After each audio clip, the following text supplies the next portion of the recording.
3 தலைமுறைகளாக மாஞ்சோலையில் வசித்து வந்த மக்களை வேறு இடத்திற்கு மாற்றுவது மனித தன்மையோடு அணுகப்பட வேண்டிய விஷயம் என உயர்நீதிமன்ற மதுரை கிளை நீதிபதிகள் தெரிவித்துள்ளனர்.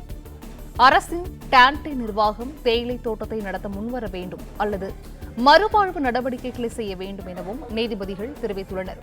கூடுதல் விவரங்களை செய்தியாளர் சந்திரன் வழங்க கேட்கலாம். சந்திரன், வணக்கம். இது குறித்தான விவரங்கள். வணக்கம். 3 தலைமுறைகளை மாஞ்சோலி வசிக்கும் மக்களை வேறு இடத்துக்கு மாற்றுவது மனித தன்மையோடு அனுப்பப்பட்ட விஷயம் என மதுரை கிளை நீதிபதிகள் கருத்து தெரிவித்துள்ளனர். அரசின் டான்டே நிர்வாகம் தேயிலை தோட்டத்தை எடுத்து நடத்த முன்வர வேண்டும் அல்லது அவர்களுக்கான மறுவாழ்வு நடவடிக்கை செய்ய முன்வர வேண்டும் என நீதிபதி கருத்து தெரிவித்துள்ளனர். எதுவானாலும் அவர்களின் பணி மற்றும் வாழ்க்கைக்கான நிரந்தர தீர்வாக இருக்க வேண்டும். ஆகவே அரசின் முடிவு குறித்த ஆலோசனை நிரந்தர தீர்வுடன் விரிவான அறிக்கை தாக்கச்சோ என மதுரை கிளை உத்தரவிட்டுள்ளது. 25% இழப்பீட்டு தொகை ஏற்கனவே அனைத்து தொழிலாளர்கள் பரிவுகளை வழங்கப்பட்டது. மீத தொகை ஒரு வாரத்தில் வழங்கி விடுவோம் என தனியார் கம்பெனி நிறுவனத்திற்கு நீதிமன்றம் தெரிவிக்கப்பட்டது. மாஞ்சோலி செயல் தொடர்பாக உயர்நீதிமன்றத்தில் பல்வேறு மனுக்கள் தாக்கல் செய்யப்பட்டது. இந்த மனுக்கள் நீதிபதி சுரேஷ்குமார் அருண்முகம் முன்பாக விசாரணைக்கு வந்தது. அப்பொழுது தனியார் நிறுவனம் தரப்பில் தொழிலாளருக்கு வழங்க வேண்டிய இழப்பீட்டு தொகை வழங்க தயாராக இருக்கிறோம்.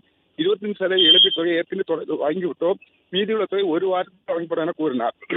அதேபோல் விருப்ப ஓய்வுக்கு யாரையும் கட்டாயப்படுத்தவும் இல்லை என கூறியிருந்தனர். அரசு தலைமை ஆஜராகி இது தனியார் நிறுவனத்துக்கும் தொழிலாளருக்கு இடையே ஒரு பிரச்சனை. தேயிலை தோட்டம் முழுவதும் 2018 ஆண்டு பாதுகாக்கப்பட்ட புலிகள் சரணாலயம் அறிவிக்கப்பட்டுள்ளது. தேயிலை தோட்டத்தை அரசு ஏற்று நடத்துவதா, தேயிலை தோட்ட தொழிலாளருக்கான மறுவாழ்வு நடவடிக்கை எடுப்பாரா என்பது தொடர்பாக தமிழக நிலைப்பாடு குறித்து அறிக்கை தாக்கல் கால அவகாசம் கேட்கப்பட்டது.